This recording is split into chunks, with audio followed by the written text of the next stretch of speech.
नमस्कार, मैं सतपाल छापरवाल। आप देख रहे हैं BH न्यूज़। आपका हमारे YouTube चैनल में स्वागत है।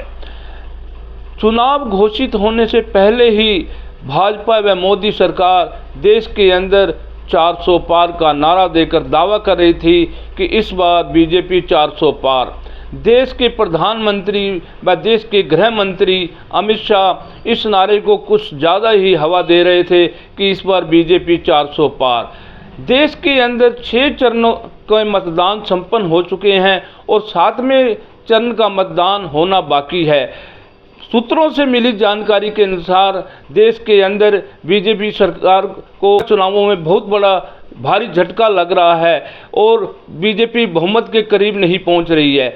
देश भर से मिले इनपुट के अनुसार बीजेपी करीब 180 या 90 सीटों पर आकर खड़ी हो गई है और जो बीजेपी पहले इस चुनावों के अंदर जो भारी जन समर्थन मिला था, वो जन समर्थन बीजेपी को इस बार नहीं मिलता दिख रहा है, क्योंकि 2014 और 2019 के अंदर बीजेपी को बम्पर समर्थन मिला था। वो जन समर्थन इस बार 2024 के लोकसभा चुनाव में मिलता नज़र नहीं आ रहा है।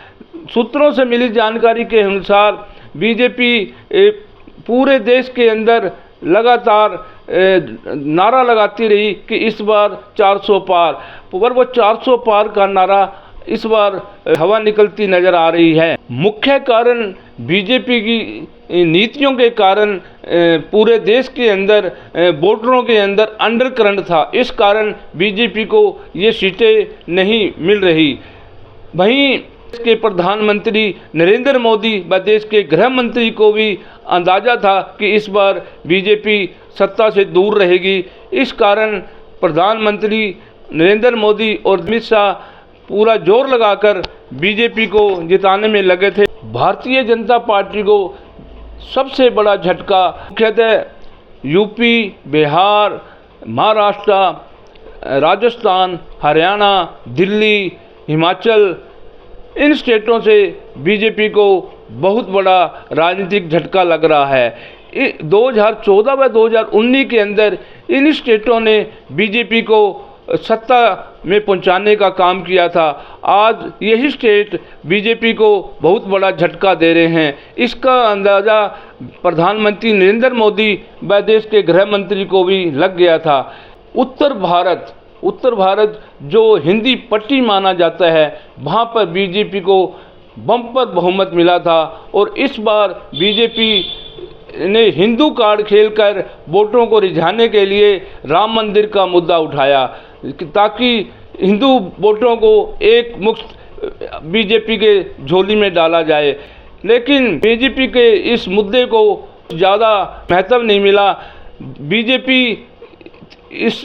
बीजेपी राम मंदिर के मुद्दे को मास्टर स्ट्रोक मार रही थी कि इस मुद्दे से हम तीसरी बार सत्ता में आएंगे, पर देश की जनता ने इस मुद्दे के प्रति ज़्यादा ध्यान न देकर देश के अंदर महंगाई, बेरोजगारी, भ्रष्टाचार, शिक्षा जैसे मुद्दों को वोट डालकर राम मंदिर के मुद्दे के प्रति कोई ज़्यादा आकर्षण नहीं दिखाया। इस कारण बीजेपी को जो बड़ी आस थी कि ये जो राम मंदिर का मुद्दा है ये उन्हें सत्ता दिलाएगा, राम मंदिर का मुद्दा इन चुनावों के अंदर चलता नज़र नहीं आया। वहीं देश के अंदर महंगाई, गरीबी, भ्रष्टाचार के मुद्दे पर वोटरों ने भाजपा को राजनीतिक चोट मारी।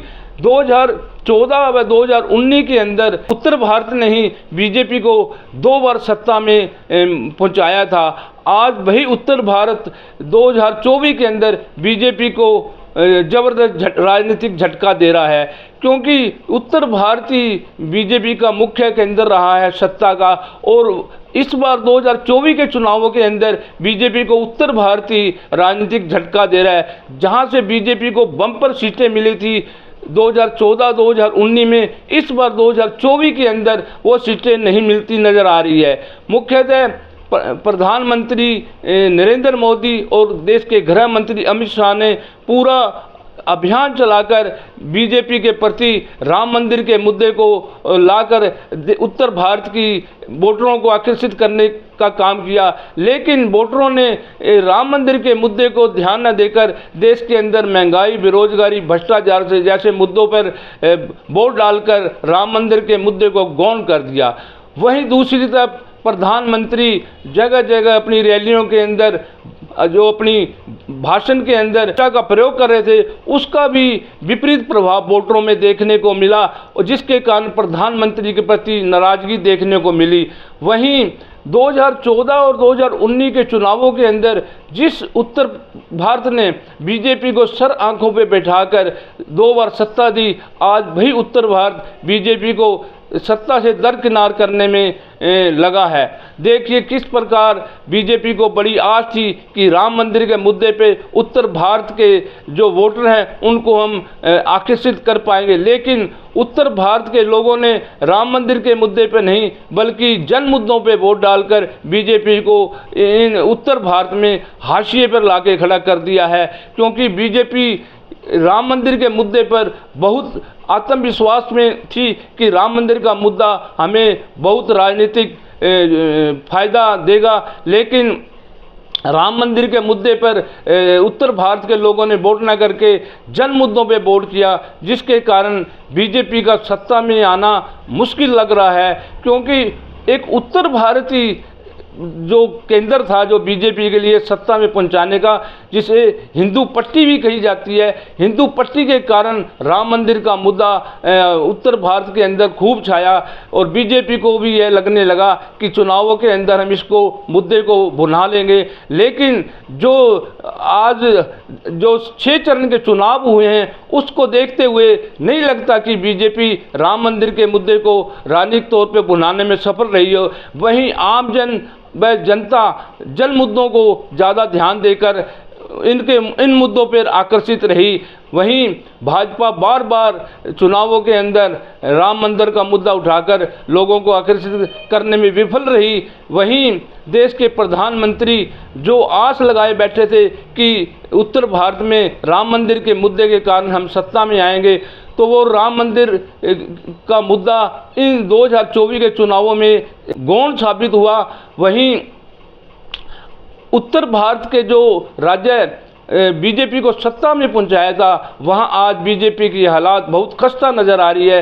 जो उत्तर भारत के अंदर 200 सीटों में पिछली बार 180 सीटें बीजेपी को मिली थी, वो सीटें इस बार बीजेपी को मिलती नज़र नहीं आ रही है। जो प्रधानमंत्री बनाने में उत्तर भारत का सबसे बड़ा योगदान था, वह इस बार उनके हाथ से खिसकता नज़र आ रहा है। उत्तर भारतीय इनकी पूरी आस थी कि उत्तर भारत से हमें जो समर्थन मिलेगा वहाँ से हम प्रधानमंत्री के पद पर पहुँचेंगे, लेकिन जो हालात है उसे देखकर नहीं लगता कि प्रधानमंत्री पूर्ण बहुमत करेंगे।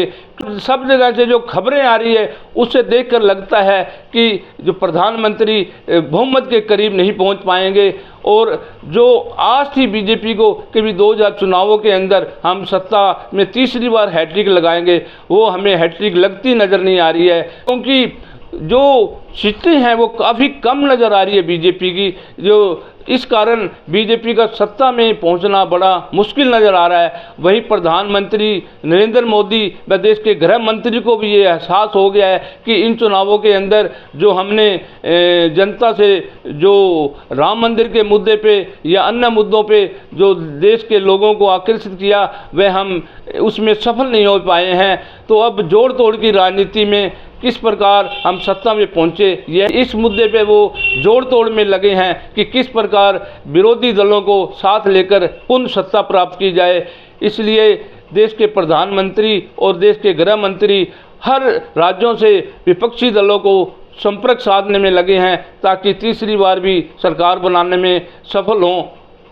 लेकिन जो हालात है उसे देखकर लगता नहीं कि भी दूसरे दल है इस पर बीजेपी को समर्थन देंगे, क्योंकि पहले भी इनके साथ दूसरे दल जो समर्थन दिया था उन्होंने बीजेपी को सत्ता पे पहुंचाया था। इस बार वही विरोधी दल इनसे निकलकर इंडिया के साथ नज़र आ रहे हैं। इसलिए प्रधानमंत्री का जो प्रधानमंत्री बनने का सपना है वो पूरा नज़र नहीं आ रहा है। धन्यवाद।